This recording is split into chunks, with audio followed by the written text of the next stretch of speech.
Paranaguá, século XIX, às margens do rio Itiberê, na Rua da Praia, nascia uma das figuras mais importantes do ciclo do mate, Manuel Antônio Guimarães, o Visconde de Nácar, comerciante de sucesso que ganhou destaque também na política. Hoje, dá nome a duas importantes ruas em sua cidade natal, Paranaguá, e em Curitiba. Na capital, ela começa nas Mercês, em uma área predominantemente residencial. Depois, segue em direção ao centro, até a Praça Rui Barbosa. Em Paranaguá, o movimento de carros e pessoas é menor, mas a importância do personagem não tem como diminuir e teve início no comércio do litoral. Ele fazia toda a parte de exportação do mate, né? Ele trazia o mate através de Paranaguá e exportava através de Paranaguá.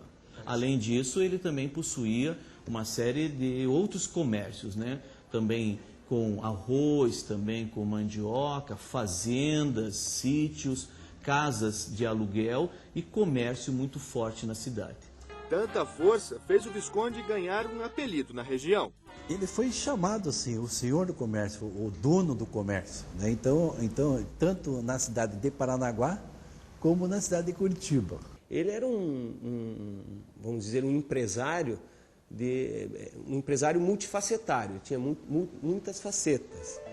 Os segmentos de produção não eram divididos à época. Ele fazia desde a produção da erva mate até entregar lá para o destinatário da mercadoria. A influência no litoral era grande e o levou para o caminho da política. Ele foi por 2 vezes vice-presidente da província do Paraná, que equivale ao cargo de vice-governador hoje em dia. Ele foi deputado provincial quando o Paraná era uma comarca da província de São Paulo e depois foi um deputado provincial do Paraná, já na nova província do Paraná. Foi vereador em Paranaguá, presidente da Câmara, foi delegado de polícia, foi comandante da Guarda Nacional. Ele era também um líder político do Partido Conservador no tempo do segundo reinado, no reinado de Dom Pedro II aqui em Paranaguá.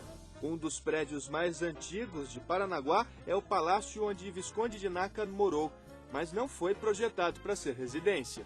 Quando o Visconde de Nácar construiu o prédio por volta de 1852, 1850, mais ou menos por aí, a ideia do Visconde, pelo menos é isso que as famílias nos passam, né, as famílias antigas de Paranaguá, ele construiu para ser a sede da província do Paraná, porque o Paraná ainda era uma comarca e aí em 1853 nos emancipamos de São Paulo e a intenção dele era ser a sede da província, ou seja, Paranaguá seria a capital da província do Paraná. Mas como isso não se concretizou, porque o Zacarias de Góes e Vasconcelos acaba articulando uma questão muito interessante na Assembleia do Paraná para que fosse Curitiba, ele então vê todos os seus sonhos ruírem e aí ele transforma o palácio na sua residência própria. Ligado a causas sociais, como político, Visconde de Nácar teve atuação importante na fundação da Santa Casa de Misericórdia de Paranaguá.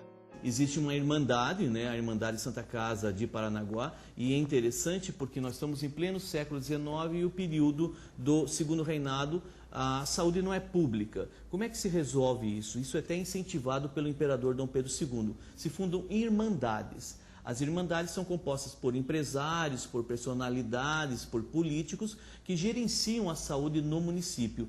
E o Visconde de Nácar é um dos integrantes desse grupo que funda a Irmandade Santa Casa de Paranaguá na segunda metade do século XIX.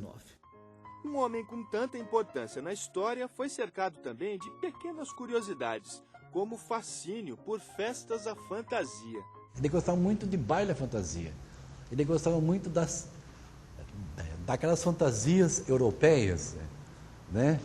Os antigos entrudos carnavais da Europa, os carnavais de Veneza, né? Então ele queria repetir esses bailes aqui em Paranaguá e em Curitiba. Manuel Antônio Guimarães, o Visconde de Nácar, teve 2 mulheres e 13 filhos. Um deles foi prefeito de Paranaguá e outro se casou com a filha de um importante escritor. Um dos filhos do Visconde de Nácar acaba casando com uma das filhas do José de Alencar. Então existe toda uma relação com a própria história do Brasil, porque a capital do Brasil é no Rio de Janeiro e muitos dos seus filhos vão fazer o estudo de humanidades, que seria mais ou menos o nosso ensino médio hoje, no Rio de Janeiro. Isso demonstra também um certo poder aquisitivo. O Visconde de Nácar morreu em 1893, aos 80 anos, deixando marcado seu nome não só como nome de ruas. Muito importante para a cidade, muito importante para a política, muito importante para a economia. Tanto é que dos seus 13 filhos nós vamos ter dezenas e dezenas de famílias em Paranaguá, descendentes, não só em Paranaguá, mas também no Rio de Janeiro. É uma figura de importância fundamental para Paranaguá, para o litoral.